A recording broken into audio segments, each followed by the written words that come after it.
നിന്റെ കാലിന്റെ വേദന എങ്ങനെയുണ്ട്? വേദന ഉണ്ടാക്കി വേദന ഉണ്ടോന്ന് ചോദിക്കുന്നത് നിങ്ങൾക്കൊരാനന്ദം പോലെയുണ്ട്. ശരീരത്തിന്റെ എന്ത് വേദനയും ഞാൻ സഹിച്ചോളാം. പക്ഷേ ഞാൻ ജീവിച്ചിരിക്കെ ഇങ്ങനെ ഒരു ഭാര്യയുടെ മനസ്സിന്റെ വേദന ഒരു നിമിഷമെങ്കിലും നിങ്ങൾ അറിയാൻ ശ്രമിച്ചാൽ മതിയായിരുന്നു.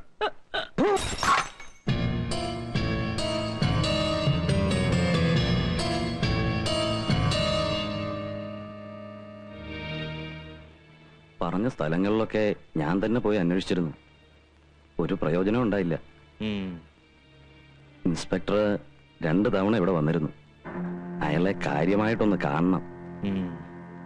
ഇതെവിടെ പോയി ഒളിച്ചിരിക്കുന്നു ഒരു പിടിയും കിട്ടുന്നില്ലല്ലോ.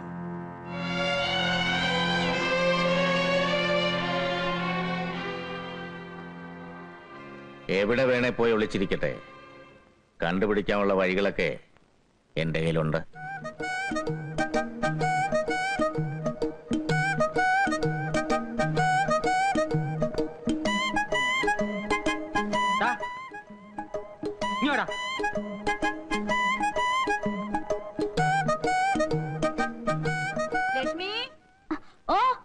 നിനക്ക് എന്തിന്റെ അസുഖമാടാ? രാവിലെ ഇന്ന് ഗോതമ്പ് ദോശ കുത്തുന്നോ? ചേട്ടൻ എന്തിന്റെ അസുഖം? ചേട്ടനല്ല അസുഖം, അസുഖം നിനക്കാ. നീ ആരുടെ അടുത്താണ് അവിടെ നിന്ന് കൈക്കറി കാണിച്ചോണ്ടിരുന്നത്? ചുമ്മാ ഇരിക്കായിരുന്നു ഇവിടെ. ചുമ്മാ ഇരിക്കാനാണോ നിനക്ക് ശമ്പളം തരുന്നത്? നീ ഇവിടുത്തെ ആരാ? എടാ നീ ഇവിടുത്തെ ആരാന്ന്? എന്താ ഇവിടെ ഒരു ബഹളം? അയ്യരെ, ഇവൻ ഇവിടുത്തെ ആരാ? അവൻ നമുക്കെല്ലാം വേണ്ടപ്പെട്ട ഒരു പയ്യൻ. വേണ്ടപ്പെട്ട പയ്യനൊന്നും അല്ല, ഇവിടുത്തെ വേലക്കാരനാ. വേലക്കാരൻ അകത്തോട്ട് വെച്ചാട്ടെ. പാലടച്ചേക്ക്. ഇങ്ങോട്ട് വന്നേ, നീ ഇങ്ങോട്ട് വന്നടാ. ആഹാ, നീ ഇവിടുത്തെ ആരാ? വേലക്കാരൻ. ഒരു വേലക്കാരൻ ചെയ്യേണ്ട പണി എല്ലാം ചെയ്തിട്ടാ ഞാൻ അവിടെ പോയിരുന്നത്. നീ എന്തോന്ന് ചെയ്തു? ഞാനോ? മുറ്റടിച്ചു, തുണി കഴുകിയിട്ടു, ചോറും കറിയും വെച്ചു. തീർന്നോ ജോലി? തീർന്നു. ഇനിയിപ്പോ ഒരു പണി ഇല്ല.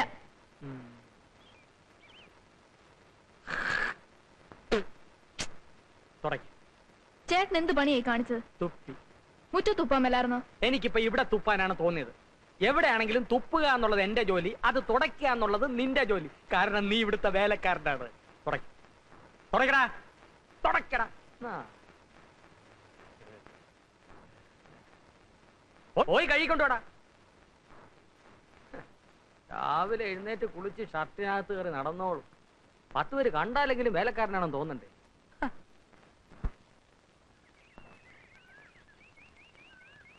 ഈ ഒരു കാര്യത്തില് ഞാൻ റഹ്മാനെ സമ്മതിച്ചിരിക്കുക. ഇത്ര ചുരുങ്ങിയ സമയത്തിനുള്ളില് ഇഷ്ടപ്പെട്ട സ്ഥലത്തേക്ക് ഒരു ട്രാൻസ്ഫർ എന്നൊക്കെ പറഞ്ഞു കഴിഞ്ഞാൽ അത് ആഭ്യന്തരമന്ത്രിയുടെ ഡ്രൈവർ നമ്മൾ അലിയച്ചാരാണ് സാർ. ഒരു ട്രാൻസ്ഫറിനെങ്കിലും പ്രയോജനപ്പെട്ടില്ലേ പിന്നെ പണ്ട് പെങ്ങളെ കെട്ടിച്ചോർത്തോണ്ട് എന്താ കാര്യം? അത് ശരിയാ. മണ്ണ് ഇത്ര ഇട്ടാ മതിയോ സാർ? ആ മണ്ണ് കുറച്ചുകൂടെ വേണം. തെക്കേ മൂലയ്ക്ക് കുറച്ച് മണ്ണിന്റെ കുറവുണ്ട്. ഉള്ളത് പറഞ്ഞാൽ ഈ മണ്ണും ചെടികളൊക്കെ നാട്ടുകാർ സംഭാവന എന്നാന്ന് പറയുമ്പോ വിശ്വസിക്കാൻ പ്രയാസമുണ്ട്. ചോദിക്കേണ്ടത് ചോദിക്കേണ്ട സമയത്ത് ചോദിക്കേണ്ട രീതിയിൽ ചോദിച്ചാൽ ആരും തരും റഹ്മാൻ. പക്ഷേ ചോദിക്കാൻ പഠിക്കണം.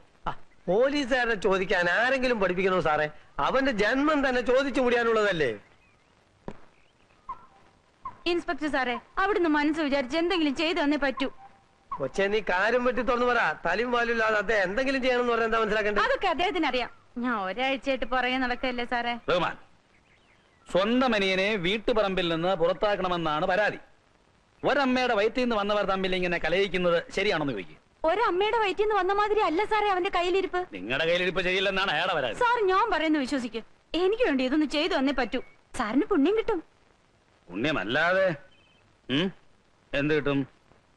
അദ്ദേഹം ചോദിക്കുന്ന കേട്ടില്ലേ? പുണ്യമല്ലാതെ എന്ത് കിട്ടും? എന്ത് കൊടുക്കും?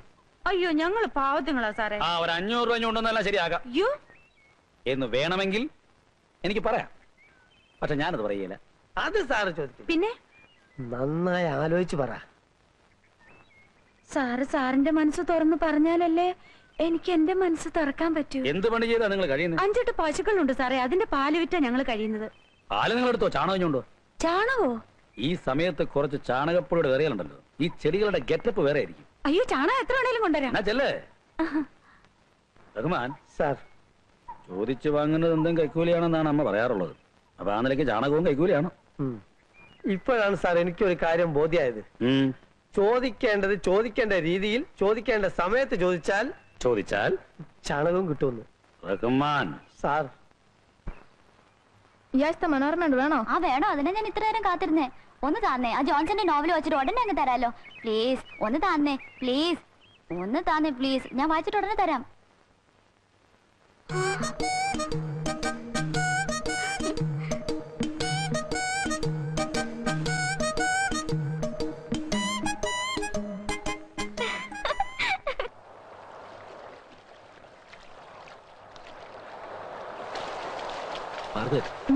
എന്ത് പറ്റി തനിക്ക്?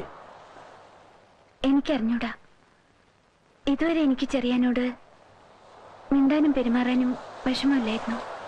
പക്ഷേ അന്നെന്നോട് ഐ ലവ് യു എന്ന് പറഞ്ഞില്ലേ, അതിൽ പിന്നെ എനിക്കും അങ്ങനെ തന്നെയാ. ഉണ്ണാൻ ചെന്നിരുന്ന പാത്രത്തിൽ മാർഗരറ്റ്, കൈ കഴുകാൻ ചെന്ന വെള്ളത്തിൽ മാർഗരറ്റ്.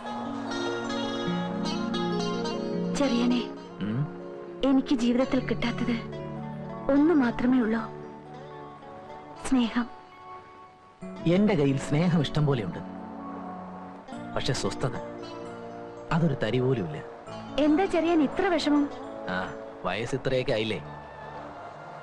ഇനി ഒരു ചെറിയ ബിസിനസ് തുടങ്ങണം. അതിനു മുമ്പ് കുറച്ച് സ്ഥലം വാങ്ങണം, ഒരു ചെറിയ കെട്ടിടവും വയ്ക്കണം. എന്നിട്ട് വേണ്ടേ മാർഗരറ്റിനെ കൂട്ടിക്കൊണ്ടുപോവാൻ. പക്ഷെ അതിനൊക്കെ ഉടനെ കുറച്ച് പണം വേണം. അതിനെപ്പറ്റി ഓർത്ത് വിഷമിക്കണ്ട. ആവശ്യമുള്ള പണം ഞാൻ തരാം. Thank you. എന്നാ നമുക്കൊരു സിനിമയ്ക്ക് പോവാം. ചെറിയാന് വേറെ ഒന്നും എന്നോട് പറയാനില്ലേ? ഉണ്ട്. വേഗം ചെന്നില്ലെങ്കിലേ ഷോ ഹൗസ്ഫുൾ ആയി പോവും.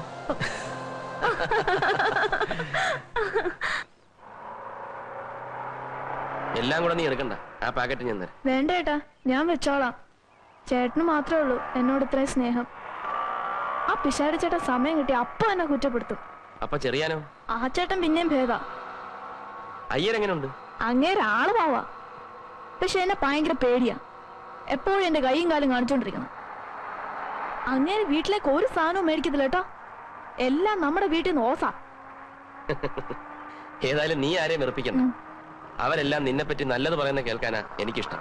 ചേട്ടൻ ഇന്ന് വീട്ടിൽ പോയിട്ട് ഇനി എന്ന് വരും? 2 ദിവസത്തിനുള്ളിൽ. വീട്ടിലാരൊക്കെ ഉണ്ട്? 2 കുഞ്ഞുങ്ങള്. യോ, ചേട്ടൻ കല്യാണം കഴിച്ചാണോ? കല്യാണമൊന്നും കഴിച്ചിട്ടില്ല, പക്ഷെ 2 കുഞ്ഞുങ്ങളുണ്ട്. എങ്ങനെയാന്നായിരിക്കും? എന്റെ അച്ഛനും അമ്മയും. ഇതിന്റെ ഒന്നും ആവശ്യപ്പെടില്ല.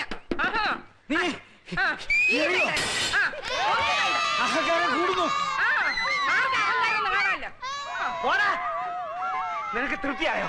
ഇത്ര ആളുകളെ ഇവിടെ വിളിച്ചുകൊണ്ട് കഴിഞ്ഞപ്പോ നിനക്ക് തൃപ്തിയായോ? ഇതിനെല്ലാം കാരണം നിങ്ങൾ ഒരുത്തന. ഞാൻ ഇനി എറിയോ? ഇനി എറിയോ? എന്താണ് ഇവിടെ കൺഫ്യൂഷൻ കാണുന്നത്? ഇങ്ങോട്ട് പറയാ, ഇറങ്ങണതാണ്. എടാ താഴെ ഇറങ്ങാൻ.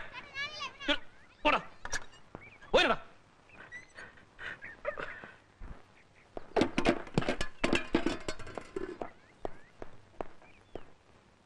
ഇന്ന് ഹരികഥാ കാലക്ഷേപം നേരത്തെ തുടങ്ങിയോ?